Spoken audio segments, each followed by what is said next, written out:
Welcome to Beyond the Reiki Gateway, a podcast reserved for the spiritually curious. Journey further with Reiki Masters Kathleen Johnson and Andrea Kennedy through in-depth conversations, many featuring inspiring and intriguing special guests to enrich your unique spiritual progression. Welcome. We have a very special guest today. Kathleen and I are welcoming Caryn McCleskey beyond the Reiki Gateway, and she talks about dreams and dream interpretation on YouTube and Instagram at Caryn Dreams. She believes that dreams connect us to our inner guidance and intuition, and she enjoys helping people learn how to understand the encouraging messages of their dreams. She is an intuitive dream interpreter who uses Jungian and other dream theories, plus a love of stories and movies in her work. That sounds very interesting, Caryn. Welcome. Welcome to the show. We're really happy to have you with us today. Thank you. I'm very happy to be here. Thank you for inviting me. Yes, welcome. We're really glad you're here. I have to say, Caryn, in all my travels and my spiritual path, dream interpretation is something I know very little about. I am really looking forward to hearing what you have to say about it, as I'm sure our audience will too. I'm wondering, how long have you been doing this? So I've actually been talking about dreams and dream interpretation for about a year. During 2020, I took a number of energy and creativity courses, and that led me to a 6-week masterclass on intuitive development. And as part of the homework, we were to pay attention to our dreams because in the class, that was one of the ways to tap into your intuition. I began talking to my friends about this, and they started sharing their dreams with me. I've always kind of secretly been into dream interpretation. I didn't think anybody would be interested, so I would privately look up what meanings and things were. And so I've always had an interest in it, but I never thought to talk to people about it. But this class was so exciting, so I started telling my friends, and they would tell me their dreams. And I would interpret them, and I learned that I had a bit of a gift for dream interpretation, and they found a lot of clarity in the interpretations that I had of their dreams. And I thought, oh, it's just because I know them. But I talked to the teacher of the class, and she said, no, that's actually not the case. She said, you're actually tapping into your intuition in this. So people started asking me for workshops and wanted to learn more. So that's how I got started doing that. And I thought, okay, let's see what happens. It's just blossomed, and it's been wonderful. So like I said, not been a very long time officially, but been a long time that I've been interested in it. Yeah, I love the fact that it grew organically. You know, you didn't set out to do this. It wasn't part of your grand plan, but it just naturally sort of grew from that draw to the subject matter, that real connection that you felt with it. So I think that is really special, you know, just to have it unfold that way.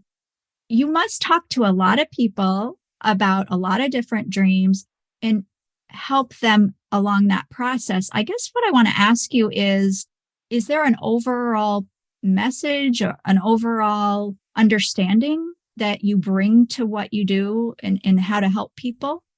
Well, my biggest message or thing that I want people to understand is that you don't have to be afraid of your dreams. A lot of people are afraid of them. And I even was afraid to talk about nightmares for a while because I didn't quite understand them when I started to get into this. Even though I had found a lot of peace in interpreting my own nightmares, I didn't feel confident enough to work with other people's nightmares at first.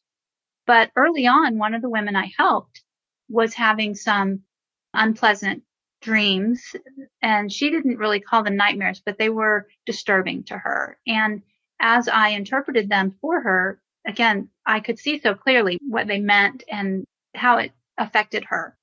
And she realized that, oh, it's just her subconscious kind of showing her metaphorically. And she is an artist. And so once she understood, oh, these are just images and they're not literal, that really brought her peace. And so that's where I feel the message I want people to know is that your dreams are not warnings. They're not bad messages or omens of bad things that are going to happen. They're actually your intuition, your subconscious or spirit, however you want to word it, talking to you and encouraging you and showing you maybe what you're worried about, but they're not premonitions of bad things happening. And I get a lot of that where people think, a classic example is they dream that someone is dying or has died, someone close to them. And they think, oh, then they start to worry about that person. And that's not what that dream is about. That dream is about, it's a metaphor, and it's about something within them that's passing away. And that person that they dreamed about is a representation of what it is that's passing away, but it's not a literal thing. And so that's kind of what I just want to encourage people that dreams are gifts, and they can be very positive even when they look disturbing. And we can get into a little bit more of that, but I want people to kind of enjoy and have fun with dreams. That is interesting. I have always heard that dreams they're born of our subconscious mind, but then I've also heard over the years about individuals who have what I call, or they call, prophetic dreams, where they dream about something and it does eventually happen. Do you deal with that at all? And what is your perspective on that? I actually have recently had a semi-prophetic dream. It kind of bothered me because my biggest thing is that don't go there first, right? There are prophetic dreams, but they're not super common, though some people tend to have them more than other people do. And back to the original part of, is it your subconscious? Is it your intuition? There's actually different kinds of dreams. So you're tapping into, maybe a different way to look at it is different energies in your dream. So some of them are more, okay, this is my subconscious talking to me and telling me what I'm worried about. There are dreams where you are tapping into maybe the collective consciousness or things that are happening in the world. And then there are dreams that are more spiritual in nature, where you may go somewhere or learn something that's going to happen that you either are not aware of at all, or, as in a recent one I had, somewhere subconsciously, I knew this was happening. I just didn't have it in my consciousness. And a lot of times we don't know. We think something is a complete surprise, but really on some level we knew.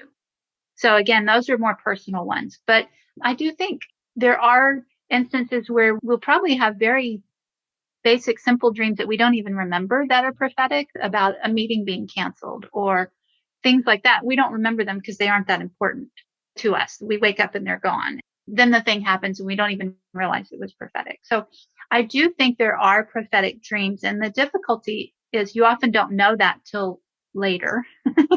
So that's why it's important to keep a dream journal, which we can talk about, so that you can start to see if you are having those. But some people, it does depend on how tapped in a person is to their intuition, to energetics and spiritual issues. That can also affect if you have more or less of those prophetic kinds of dreams. But I do think it's a good idea to not use that as your first way that it's probably going to be interpreted. Look for other things. This is something I'm worried about happening. Does it have a symbolism that's relevant still? And if it doesn't, if it's not something you're worried about, if there's not a relevant symbolism, knock those things off. And then, okay, then maybe it is prophetic. And sometimes you can't do anything about it. For example, there have been studies that before 9/11, there was an increase in dreams of planes crashing into buildings. They didn't know this till later when they looked back at dream studies. But at the time, and again, it was sprinkled out, I guess you would say, among enough people that nobody saw the pattern or recognized that it meant anything. But then later, looking back, they were able to say, oh, that's interesting. There were people having those dreams. But again, if they had that dream, what could they have done? So that's another reason you don't hear a lot about that kind of thing, because what can you do? That's fascinating. What strikes me too, you mentioned collective consciousness, and that can influence our dreams. And I think for me, over the last few years, especially even knowing about collective consciousness and things like that prior, I've really seen an increase in my own life of being affected by what's going on out there in the world. I'm wondering too, I'm willing to bet other people are having that same sort of realization, I guess. I tend to think it has to do with how connected we are. Look at us on Zoom. I mean, we're connecting in ways far beyond, 100 years ago. Tapping into that collective consciousness is so much easier, I think, than before. Yeah, that's really interesting about the planes and all that with 9/11. I was very fascinated when I came across the report of that. I did think that was very interesting. And what Andrea said about the collective consciousness, I was thinking the same thing as you were speaking. What I've noticed in my own life in the past, let's say 2 to 3 years, is that my dreams, I'm remembering them because for years I knew I dreamt, but I didn't remember any of them. And it was around the time the pandemic began, I started to remember the dreams. And I'm curious, in your work with others, have you run into people who are saying similar things, that their dreams are more vivid, they're more easily memorized? What are you noticing? I haven't really had a lot of people say what you just said, but I will say, when you start to pay attention to your dreams or things that affect your dreams, you will tend to remember them more. So that is an aspect of it. I have a bit of a theory that when women reach a certain age, I'm wanting to start to talk to women and find this out, but I do think our dream life changes as we age. I mean, I'm fascinated in just all humans and how their dreams change as they get older, but I am starting to talk to enough women where I see a pattern around sleep. And I know a lot of people know that when you get to menopause, your sleep is affected and that sort of thing. But I feel like there's more to it than just general, oh, you're just more tired, or, oh, it's just your hormones. I don't think it's just that. I haven't heard a lot of, oh, my dreams changed in recent years. I just get more people saying, I wish I remembered my dreams more. And then other people who are like, yes, I remember my dreams all the time. There's like those two camps. But I do have a theory. I'm in actually a group of, it's an app of women 45 and older. And I'm looking forward to holding some events in there where we can start to discuss that, because I would like to explore that since I'm in that stage and wanting to understand that. I'll say though that my own dreams got more memorable and more often in the past few years as well. But I was also exploring myself more and healing trauma and exploring energy. And when you do, as I put it, dig around in your subconscious, however you do that, you are going to remember more dreams. And so I think sometimes people that are in spiritual fields or are doing things like that, they're more open to what their subconscious is telling them. And that can sometimes also be a journey, so that your openness can be part of that journey where you might be like, oh, I remember my dreams more than I did when I was younger, but also maybe not as tapped in. I would tend to agree with that. I just find it interesting, though, about the time of the pandemic, that they really started to become, as you said, memorable. Not so much in the content always, but just the fact that I remembered them and they didn't immediately vaporize as they used to. I have to believe, I just have this sense that it has something to do with the collective and the energy and the pandemic and everything else that's happening on our world nowadays. I don't think that's a coincidence, but I also think a lot of it has to do with the connection, as Andrea said earlier. I think people who are, connected more are going to feel it more. I agree. I sort of have an idea too that, I don't know, I think it makes sense that as we reach a certain age, we become seers in a whole new way. If we look at our age a little bit differently than pop culture does and all of that, if we take a step back from that and we can agree that elders in a tribe, are wise. And so it would make sense to me that as we get older, we can see and sense in deeper ways, more clear ways. I think that's just one of the mechanisms, these dreams and remembering dreams and all of that. I think it's another way that we're gaining wisdom as we get older. Yes, I like looking at it that way too. Yeah. Me too. Yeah. I like that. We're just getting wiser. We're getting wiser. That's it. Yeah. I'll go with that. That's more encouraging than, okay, you're just getting old, so you're dreaming more. Right? Yes. I think as we get older too, we're just over stuff. we're just over it. We don't give our attention to some of the noise out there and any of that. And so our focus does shift more to the inner experience and how we are relating to the world instead of, for me at least, when I was younger, I was always looking outside myself for answers, for whatever. But, when you live with yourself for so many decades, you get more comfortable, I think, in general, with what's going on in here, and realize that we have wisdom in there. It is fascinating. I've always been interested in dream interpretation. And I remember getting books on it, at the library or whatever when I was pretty young. And I thought that was fascinating. The dream dictionary. And I would look up different symbols, and some of them resonated and some of them were like, no way, that isn't what that is for me. So there is that, you do have to take things personally and reflect from what the book or the website says, reflect that onto your dream and your own feelings. And can you talk about that, about interpreting things, and what about all those dream dictionaries and all of that? I am a fan of dream dictionaries, but only one specific dictionary, and it's called dreammoods.com. It's online.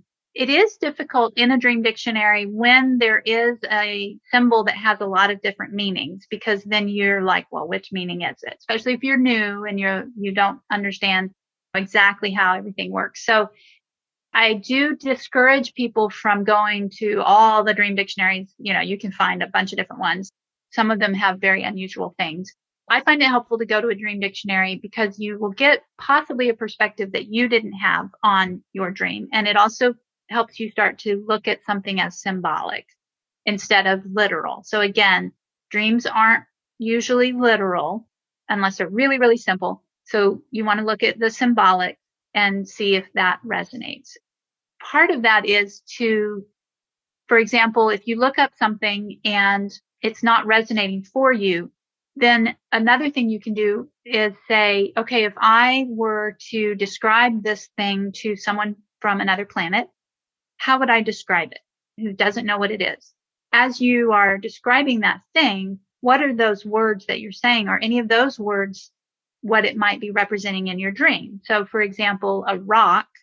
Okay, if I were to say to someone, well, a rock is something that you find on the ground and it's connected to earth, and I have a very positive feeling about rocks. In the dictionary, a rock, it says, represents strength. But if I'm in the dream and I'm like, that doesn't make sense, it's not talking about my strength, but I feel like, well, maybe it's talking about earthiness or groundedness, and that resonates for me in the dream, then that's another way to say, okay, that makes more sense to me. I have a friend who was in the masterclass as well, and she's always asking me, how do you interpret? How do I interpret? It's just connecting of dots and looking for themes. And when you understand some of the other rules of dreams, then the symbols in the dream that you don't understand, if you understand that people are all representations of yourself in the dream, they're not representing the true person. There's some quality within you that you share with that person, and that's what they represent. Emotions help you interpret a dream. How you felt in the dream is also important. So once you kind of understand certain rules, then when you look in a dream dictionary, then you can start to, what is your gut telling you makes sense? What resonates for you? It really does come down to what feels right to the dreamer. And so I often end a lot of my videos with, the dreamer is the final authority on what a dream means. So if you look it up in a dictionary and you're like, no, that's not what it means, then it doesn't mean that. I don't know if that brings any clarity, because I feel like when I start to talk about it, it's like, wait, what? For example, I did a dream interpretation recently, and the woman had a dream of flying. And so that generally means that you're feeling free, or you're feeling freedom, or it represents freedom in some way, among other things. But it seemed in her dream that this was about freedom and trying to accomplish something. So when I told her that the first time, she's like, I'm not trying to accomplish anything. I feel free right now. Her interpretation of what I was saying was, oh, accomplishing like a goal or a career goal or something like that. She was making it very concrete and literal. But then as we ended up talking, it turned out she was looking for some freedom in a certain situation that she was facing in a relationship. And she was trying to achieve something in this relationship. So again, it may not be a big life definition. It could be in a certain situation or a circumstance. You kind of have to play with it and tap into that. It seems like you're more of a dream therapist than a dream interpreter, because I could see where you're really coaching the people, wouldn't you say? There are opportunities for that, for coaching. And as I do this more, I will probably start to get some more training on that side of it. And as I told her, she happened to be in a situation that I was personally familiar with, so I could understand.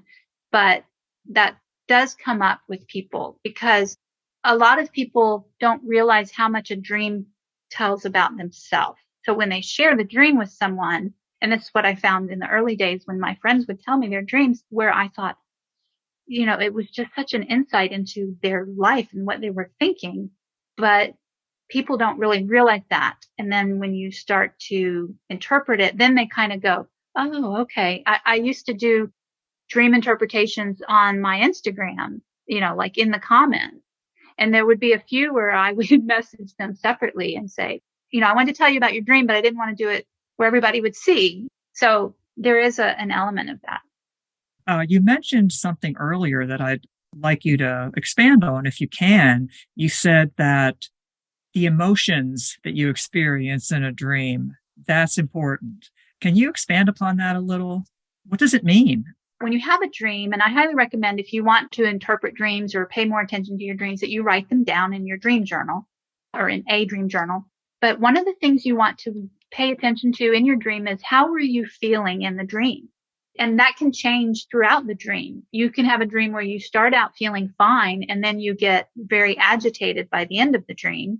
So you want to look at that. Or the opposite can happen where you start out feeling not good and then it ends well, right? One of the things that's really helpful as a kind of shortcut, if you are in a dream and whatever is happening in the dream, you have a positive feeling or a neutral feeling about it, then that means that you're not worried about it. You're confident about the thing. So if you're in a dream and you're flying and you're confident, that means that you feel free and you like it and you're confident in whatever you're trying to achieve. If it's something negative, if you feel negative about a positive or a negative thing, then that's something you're afraid of or that you are trying to ignore or maybe even put in your shadow.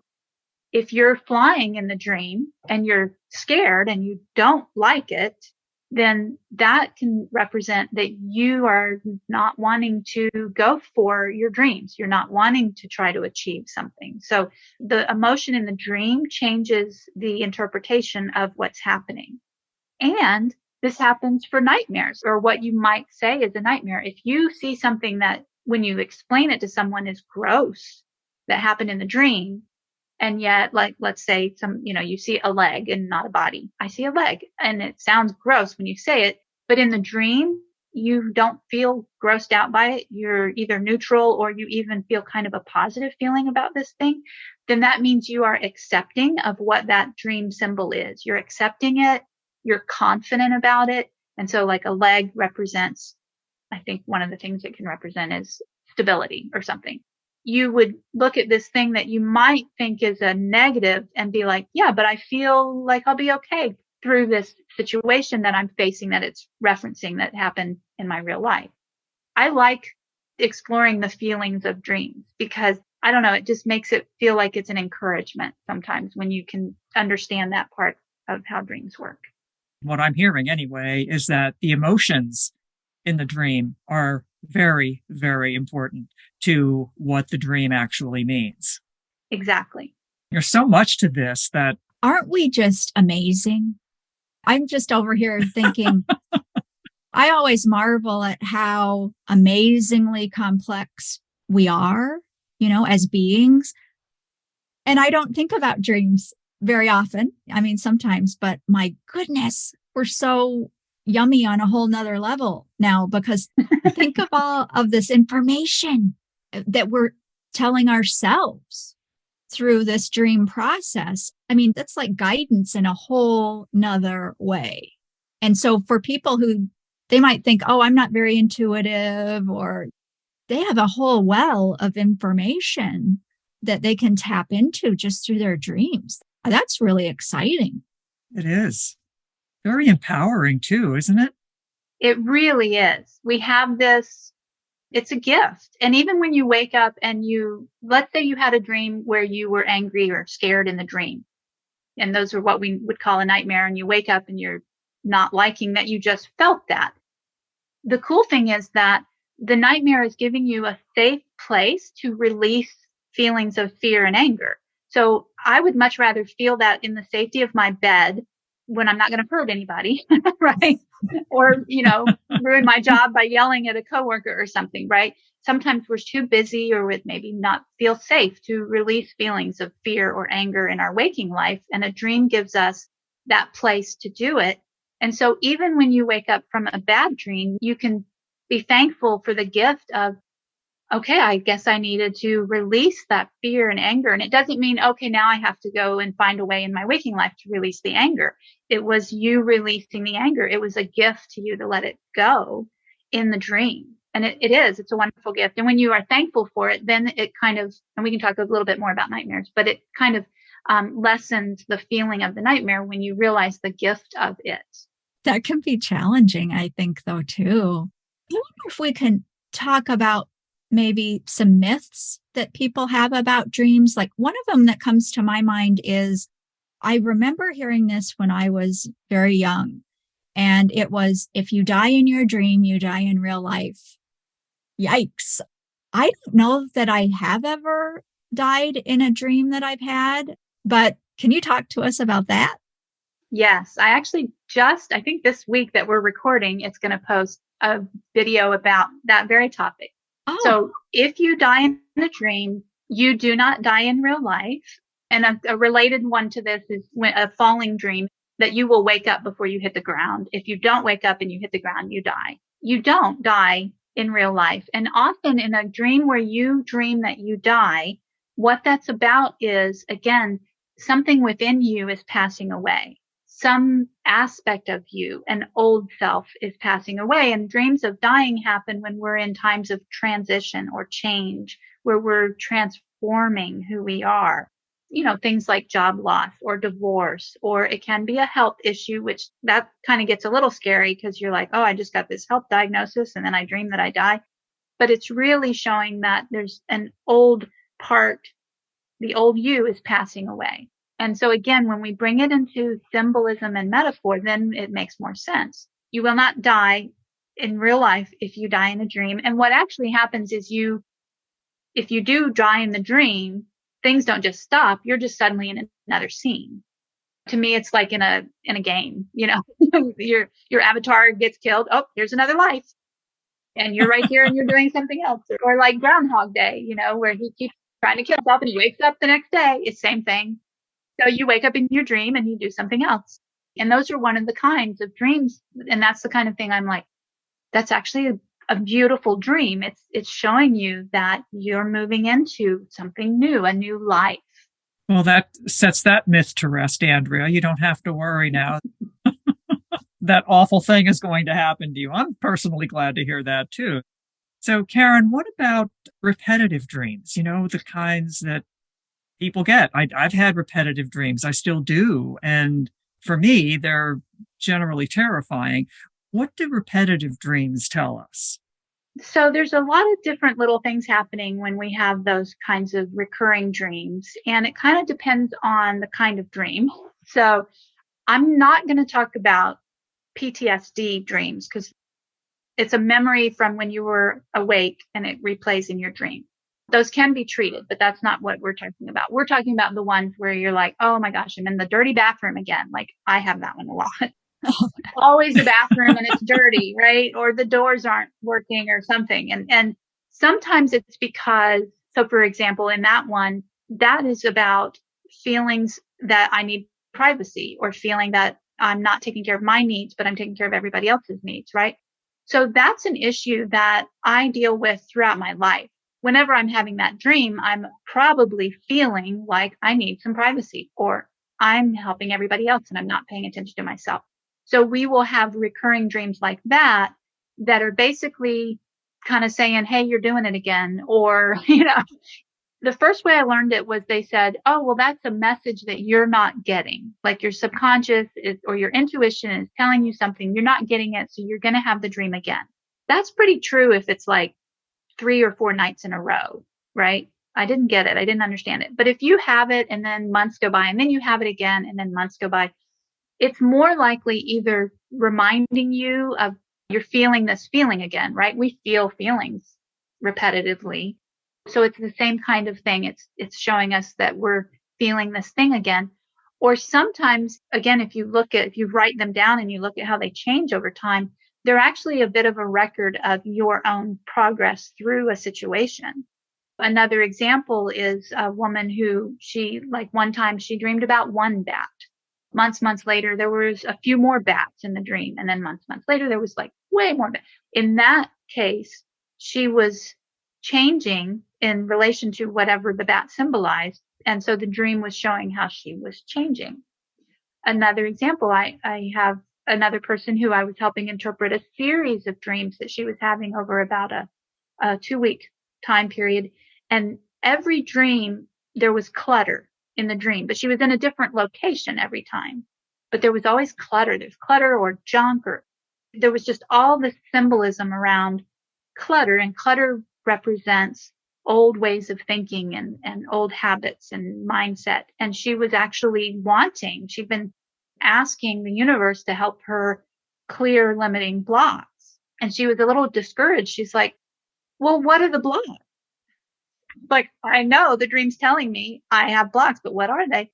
I tapped in and I said, actually, you're clearing them in the dream. Like, you don't need to know what the blocks are. You keep having this dream of clutter because what was also happening, back to emotion. In the beginning dreams, it was very upsetting to her that there was all this clutter. And then the dreams changed and there were people helping her with the clutter. And she was feeling more positive in the dreams when she was facing these clutter situations. And so that to me said, in the same way that the dream gives us a place to feel the emotions, the dream was kind of helping her clear out the blocks and those kinds of things that were kind of getting in her way. So it just kind of depends on the kind of dream, but it's generally either telling you the same feeling over and over, or it's showing you a progression in your waking life. So your dreams can actually be a form of therapy or a way to let you know that, yes, you're healing on some level and with some things that you're working on, which is really nice to know. I like that. Yes. And I want to address what you said about how sometimes they're upsetting, because they are. And I haven't done this on the bathroom dream, but I've done this with other dreams. And this is something you can try, especially for upsetting dreams, is to reimagine the dream. Now, you can do this just sitting down on your couch, or you can journal and rewrite it, but you don't have to use writing. But you just see a different ending to the dream. So, for example, the woman with the clutter, she could have gone back in, imagining going back into the dream and extend it a little bit to where the clutter disappears, or the clutter all turns into flowers, or a bunch of puppies run in and they eat all the clutter and then they run away. So, something more upbeat to your dream. And what that can do is it actually, believe it or not, it can lessen the feeling, the icky feeling you have about the dream, even in your memory. It makes you a little less afraid of the dreams. And it kind of helps to release the energy around whatever that thing is in your waking life that the dream is talking about. That's a fun thing to do. That's helpful. And I am going to tell you what I dream about. It won't take long, but what you just shared about how to help that is actually perfect for this particular dream. For years, I've dreamed that I'm on a suspension bridge, one of those ones that sway across this really long and very deep chasm. And I start walking across this bridge. And I have to say, I'm terrified of heights. So there is that. But as I get to the middle, it starts to sway. and I'm sure I'm going to fall. I'm clutching to the sides of the bridge, the little rope things that look like they can't do much at all. And I'm just frozen in fear. And just talking about it, my heart's starting to go boom, boom, boom, boom. So what I'm thinking, reframe that and have myself walk safely to the other side. That's how the dream ends. I make it across. I don't fall. The chasm doesn't swallow me up, and it's a much better ending. Does that sound like a good idea? Yes. You would go in and Thank imagine you. that or write it, and you could do whatever works for you. I can think of other things too that you could do to it, but whatever creatively comes up, like you could fill the chasm with whipped cream. I don't know, fill it with something fun. The more cartoon-like you can make the image in your head, the less buzz or energy there will be around it. And then also understanding what is the metaphor for that. And you may already know that, but for that dream, that also helps to, again, find the message of it. Okay. So walking across a bridge and feeling that you're going to fall and you're on this place where you have to really balance. I would want to maybe look up bridge for sure, but I'm sure we're all three pretty much guessing, a bridge is something you have to cross, and getting across some big, deep cavern. Or there's a guided visualization I do where she has us put on a parachute and just fall like a leaf down to the ground. Like she's trying to get us into our subconscious, right? In this imagining.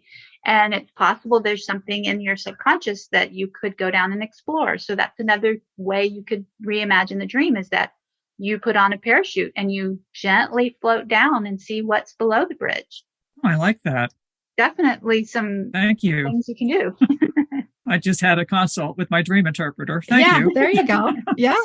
Yeah. I think I actually did this before, just not knowing, but it probably took me 25 years or something. I used to always have, and I think these are pretty common, and I would guess you have experience with this, but it's a school setting type of thing. Yes.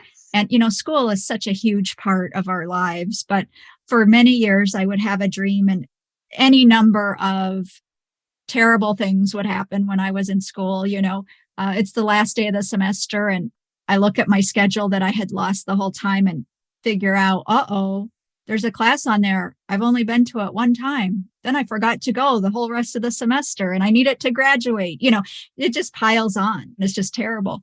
And I had different variations of that sort of same emotion, same thing happen for many years. And I remember I was telling somebody about it, which I think is so transformative for us when we talk about the dreams.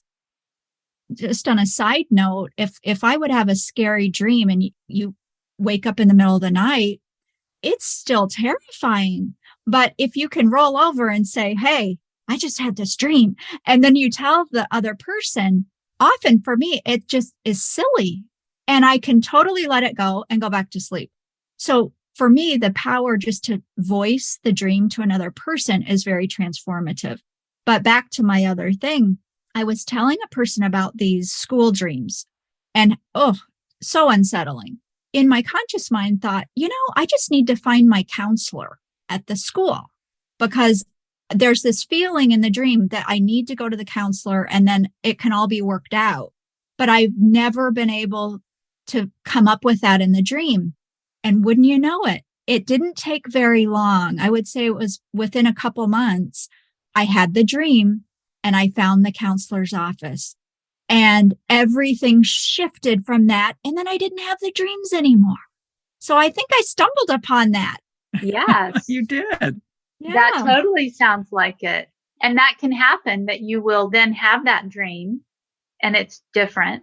Or like you said, they could just start to go away. And school dreams are hugely common and they're often about our performance, generally in a work situation, but not always. It's just about if they're anxiety dreams, they're performance dreams, worried that people are judging you or that you're going to fail or whatever. Again, back to what we were saying about the emotions. If you're in a school dream and you are failing a test, but you are happy about it or you're fine about it, then what that's saying is that you're not worried about this performance that you're getting ready to have. You're going to be okay. You're going to be fine. Again, I don't like to use that predictive language, but if you did use predictive, it's going to say, oh, that means that whatever presentation you're giving tomorrow, you're going to be fine at it. Because we generally tend to have those sometimes when we're getting ready to perform somewhere. So, but I love that. Yeah. If you could just find your counselor, everything would be fixed. Mm-hmm. Yeah. Good for you, Andrea. You fixed yourself on that. Yeah. I've had those dreams too. For me, they're usually like I'm sitting in a class and the teacher says, okay, everybody ready for their test? And I'm going, what test? I didn't study. Yeah. They're not fun. And I imagine just about everybody has a similar type of school dream that is unsettling.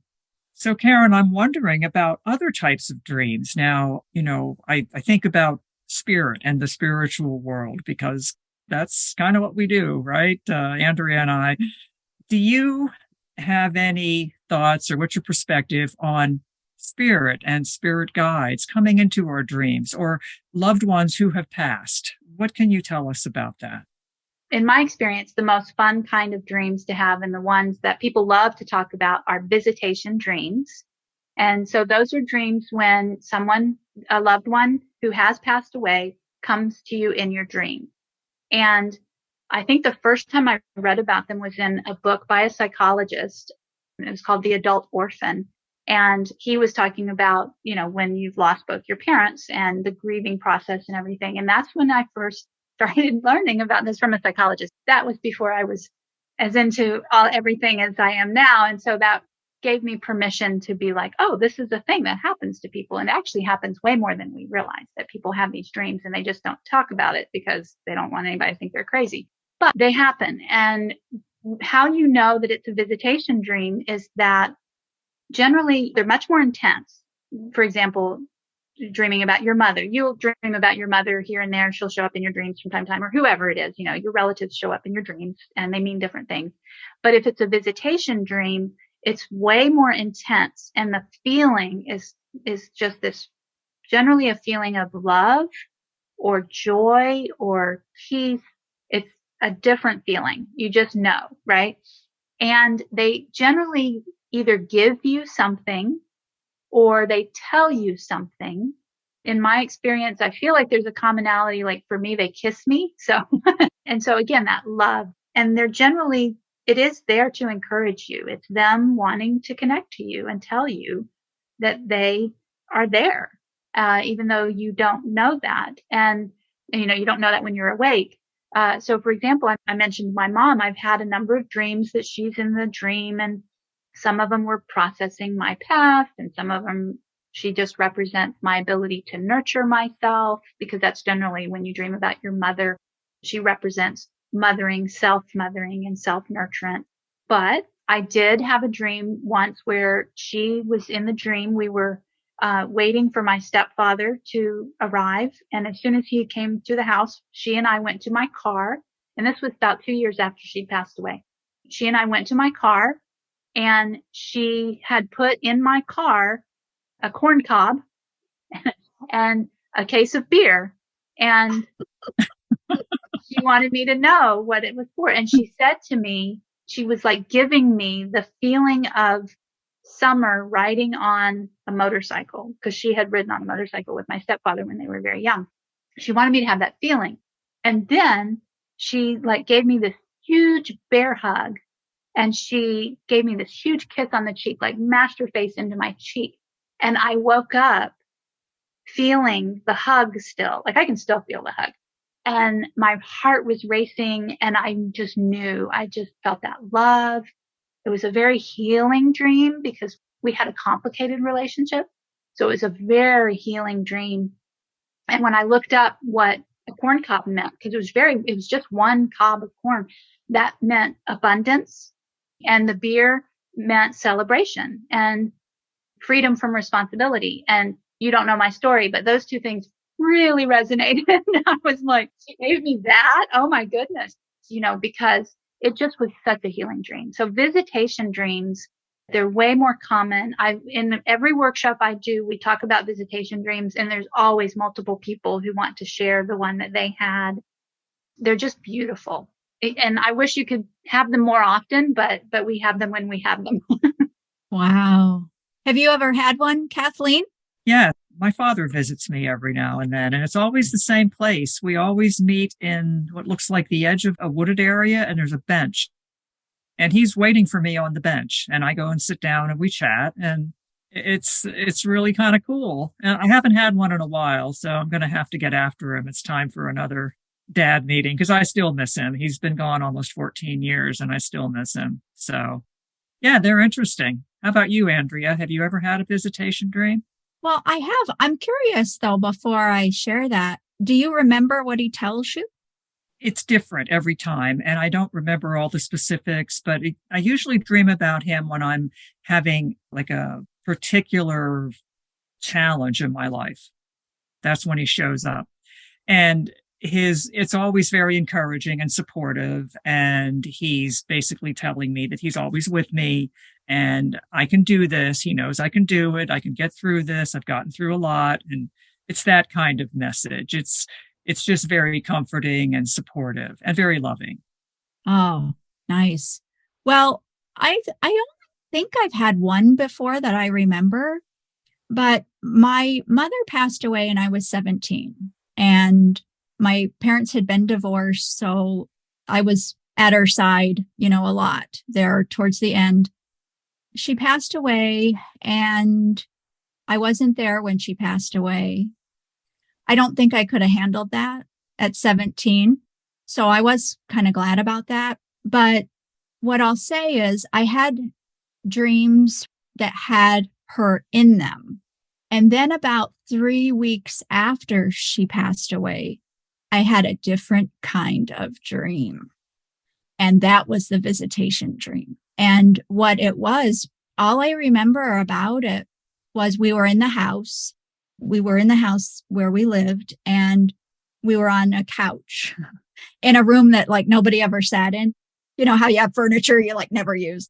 So we were on that special couch. I remember what I was wearing. I remember so much detail about it. And she sat with me on the couch and talked to me. And it seemed to go on and on and on. And then what happened was I started to wake up and I had such excitement. I had such an energy about it because, this was not like any of the other dreams I'd ever had. And I had such excitement and all the stuff that she told me was like amazing. And then as I start to wake up, all of it seems to fall away, just peeling away from me. I have a sense of no, because I want to bring back what she told me, but I couldn't do it. I couldn't have it both ways. And so as I woke up, I had lost everything she had told me from my conscious mind. But I had such an amazing energy and excitement. I ran into the other room and I lived with my grandparents and I said, my mom was here. My mom was here. I talked to my mom. And I just wouldn't shut up because I had all that energy. But at the same time, I was so bummed because what did she say? I was looking at having my entire life to live without a mother. And I'm sure that she would have told me awesome and wonderful things, It didn't take me too long. I think I always had a knowing about it that I was not meant to consciously know what she told me, but whatever it was, it does reside within me somewhere. And so I just learned that that's okay, but I'll never forget that emotion. And it was so different than any other dream. So I think that when we have them, it's pretty unmistakable if it is a visitation dream. Yeah, I agree. They're unmistakable, And I know I said earlier, I wish we had them more. You can ask for them. I haven't actually. I don't know why, but you can ask. And Kathleen, your story reminded me, but even Andrea, you could try asking. You can set an intention about the kind of dreams that you have. So you could ask for a visitation in your dream. Just see what happens. It may not happen the first night. But. Doesn't hurt to ask, right? Yeah. As we round up the hour, really, I'm a little concerned because we've talked so much about the possibilities and the wonder of dreams, the healing that we can have through our dreams. And I've known people, though, who say, I never can remember my dreams. And so that's at this point making me a little sad, because they would be missing out on the opportunity to have all this insight and healing and that kind of thing. Can you explain anything about what may be going on with people like that, or, anything that you have to offer? I'd appreciate. Sure. I get that a lot. People tell me, I don't remember my dreams. They actually say they don't dream, but we know that we all dream all the time. And what they really mean is they don't remember their dreams. And when I say all the time, you dream in all the sleep stages, not just REM. So you're dreaming all throughout the night. So one of the reasons people don't remember their dreams is they don't get enough sleep, because with each cycle of sleep, the cycle gets longer and longer through the night. So you don't have as much of a dream if you don't sleep enough. So the short ones are harder to remember. The longer ones are easier to remember. So that's one of the things, is you want to make sure you're getting enough sleep. Another reason people don't remember their dreams is they're not paying attention to them.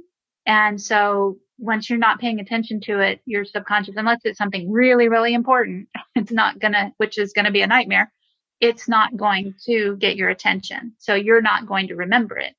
So if you're wanting to remember your dreams, the first thing to do is to have something that you're going to write them down on in the morning. So a journal, a notebook, a Post-it pad, or your phone, set the intention. I'm going to write this down or record my dream when I wake up. The next thing is to tell yourself, and they do this in the sleep scientists and dream scientists tell the people that they're going to test, this is what you do. You say 3 times, I will remember my dreams. I will remember my dreams. I will remember my dreams. And then you go to sleep. So you do that before bed. Some people like to ask the brain or their subconscious or the universe or God or their spirit guides or angels or whoever. You can ask whoever you want to help you remember your dreams. And then whatever happens the next morning, write it down. So if you had a dream, write that down. If you didn't have a dream, but you heard a song, write down what the song was. If you didn't have any dream, but you had a feeling, write that down. If you didn't have anything happen at all, the first thought that pops into your head in the morning, write that down. So you're just telling your subconscious, I'm paying attention, even if there was nothing that happened the first night. Then the second night, do it again. And I've actually taken people who don't remember their dreams. We went through a 5-day course. We did a little workshop, then they checked in every morning. And by the end of the 5 days, they were able to recall a full dream. So you can do it. You have to set the intention. And there's some other things you can do. Don't drink alcohol before you go to bed. If you can wake naturally, that's more conducive to dream recall than having an alarm. So maybe try this over the weekend, or at least have the weekend near in your timeline and see how you do when you wake up naturally. But yeah, it is doable. If you want to, you can remember more dreams. Wow. Well, thank you. Those are some really great tips, Caryn. Yeah, I appreciate that. And the one that stood out to me was the not enough sleep, because I think that is so common with people today. They're just not sleeping enough. And another, I guess, reason for taking care of ourselves. And the other thing, I will remember my dreams 3 times, intention, right? Exactly. We talk about that all the time. It's like, there's just another example of programming your experience through your intention. And I love that. Yeah. I don't know, Kathleen, do you have any last question for Caryn? Because I feel like I could talk to her for another hour. I have a ton of questions for Caryn. I have lots and lots, but I think we've run out the clock.